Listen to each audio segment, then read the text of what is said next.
everybody, it's Becky. Welcome back to my channel. I have my Lion King shirt on and I'm really excited to be filming another Disney video for you guys today.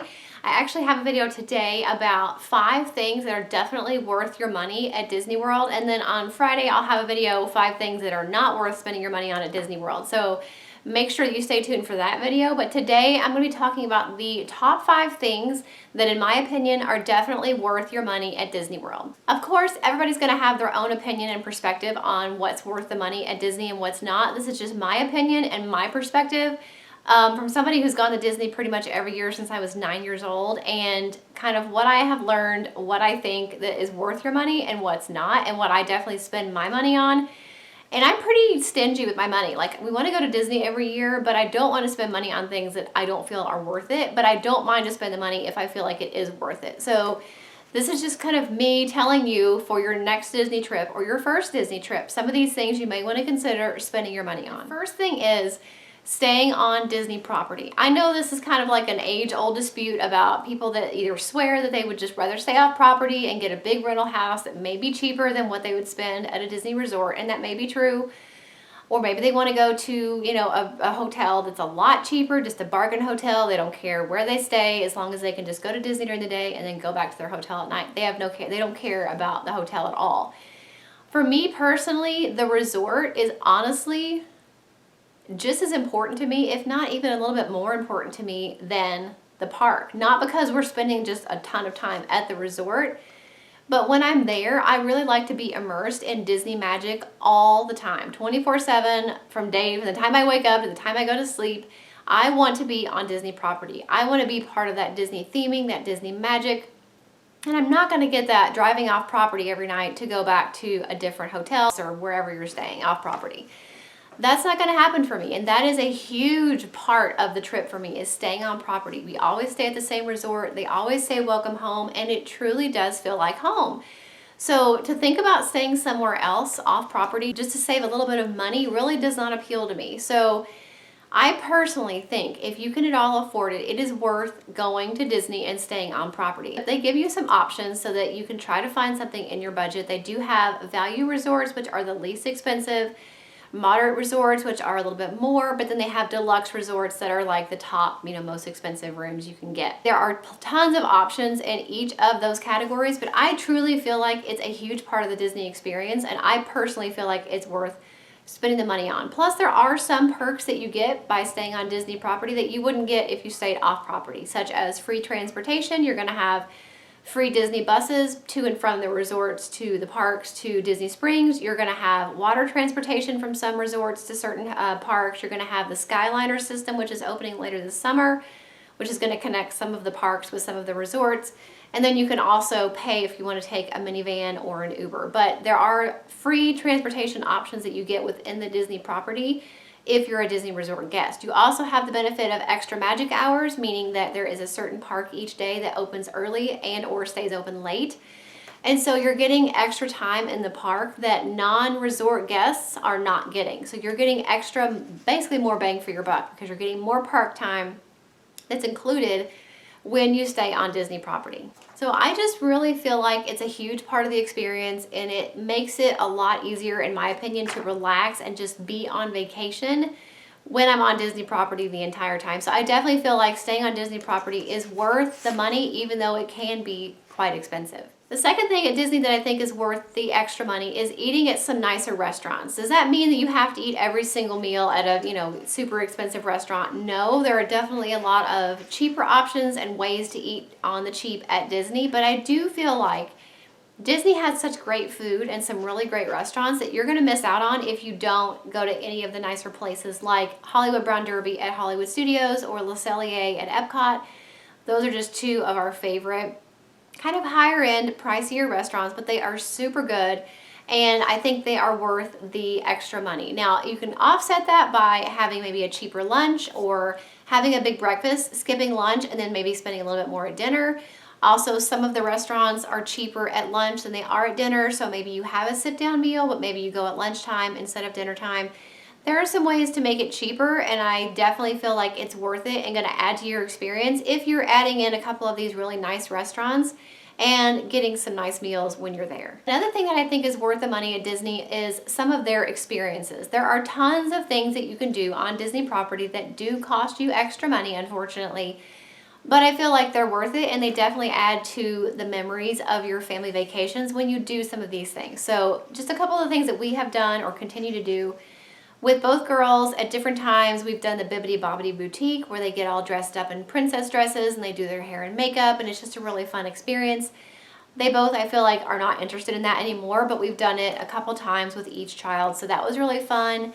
And you can make that cheaper by bringing your own dress and then purchasing the cheaper package where they just do their hair and makeup, and then you have already got their Disney princess dress. So that saved you a little bit of money there. Definitely like that and recommend that for little princesses. Also, we've done the horse-drawn carriage ride quite a few times at our resort, which is at Port Orleans Riverside. They have a carriage ride that takes you on the grounds of Riverside and Port Orleans French Quarter.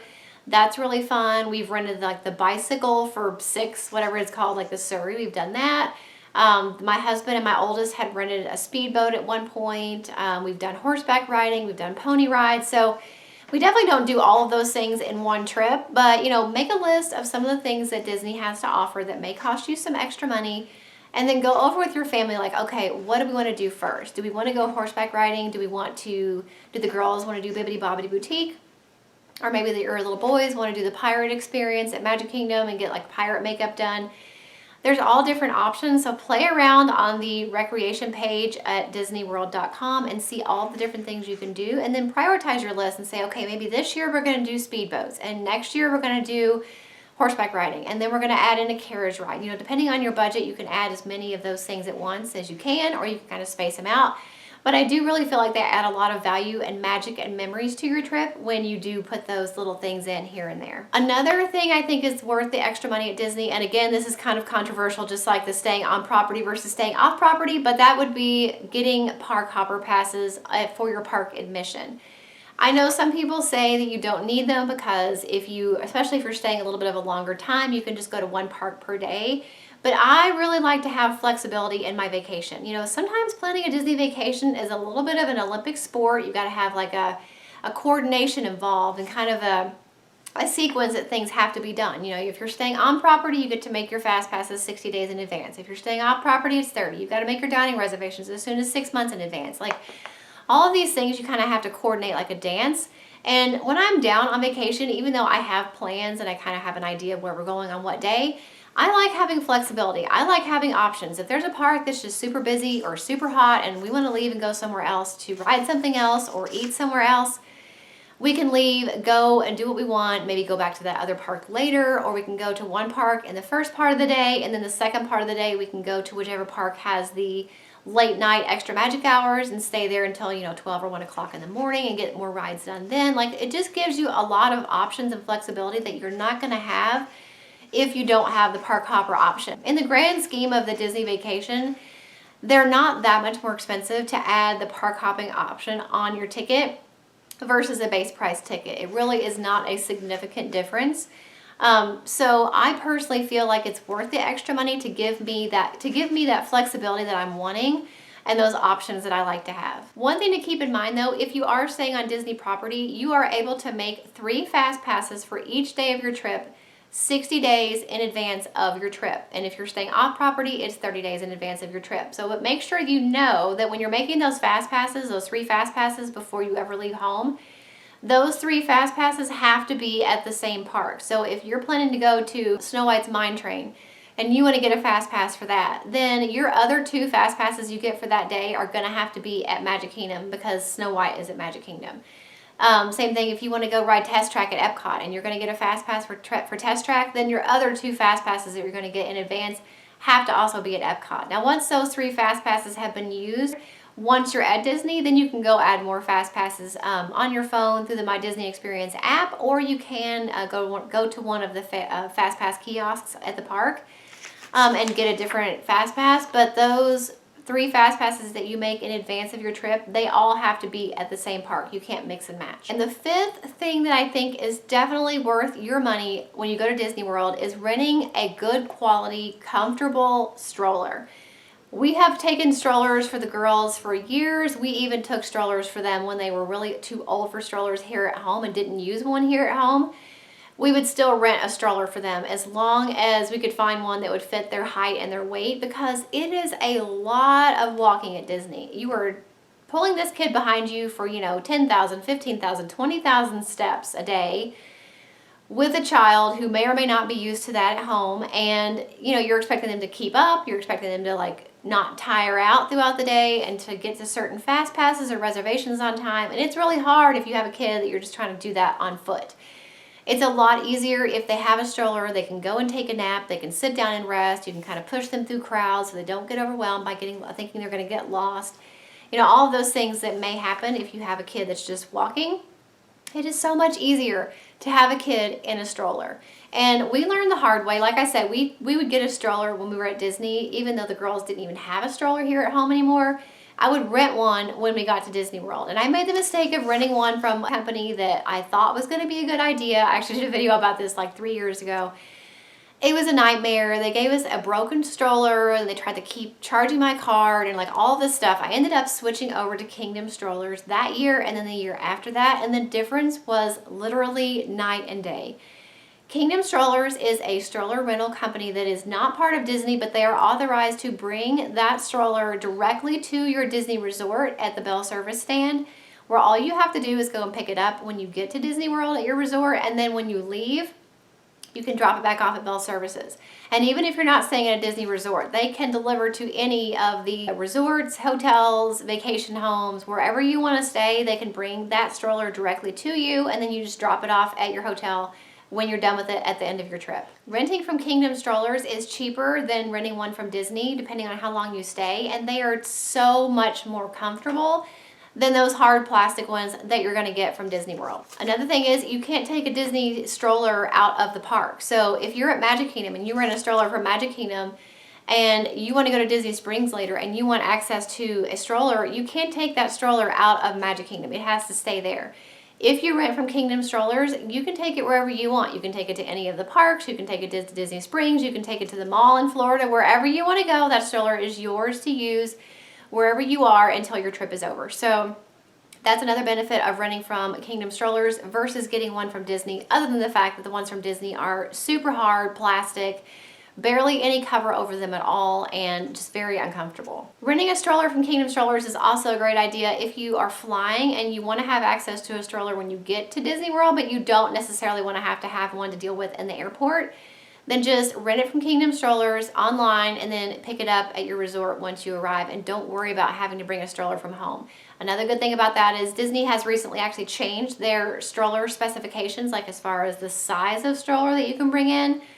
So it's possible that the stroller you have at home may or may not even meet the size requirements of the stroller that's allowed into Disney parks. But the ones that you rent from Kingdom Strollers are actually approved size-wise to be taken into any of the parks. The ones that we've always gotten from Kingdom Strollers were the 3-wheeled strollers, and those things literally push with one finger. I'm not kidding, you barely push it. And it's so easy to push. It was so easy to turn. It was clean. They clean it after every single person uses it. They clean it and steam it before the next person. They give you a rain cover in case it rains so you can protect the stroller. And it's just a great experience. They have great customer service, and I highly, highly recommend them. They even have strollers for special needs. They also rent scooters and crib beds if you want a crib bed in your hotel room. We have had great experiences with them anytime that we've ever used them, and I highly recommend, definitely get a stroller, and I really recommend you get one from Kingdom, because I feel like they are the best stroller rental company in the Orlando area, and they're gonna have the best options, the cleanest strollers, and I feel like the best value. So definitely check them out. I'll have their website linked for you guys in the description box. Okay, so those are my 5 things that I feel like are definitely worth your money when you go to Disney World. You guys let me know nicely if you agree with me, if you disagree, and what are some things that you feel like are worth the extra money at Disney. We all have different opinions on what's worth it. We work hard for our money, and we all have different priorities on how we should spend it. But I'd like to know kind of what you feel like is worth the extra money at Disney and what isn't. So definitely leave that in the comments below. Don't forget to check out my Disney playlist. It is linked for you in the description box. Every single Disney video I've ever made is in that playlist. So planning and packing and how to save money on a Disney vacation, all that good stuff. lives in that playlist, so you'll want to check that out for more Disney magic tips and advice, and I will see you guys in the next video. Bye.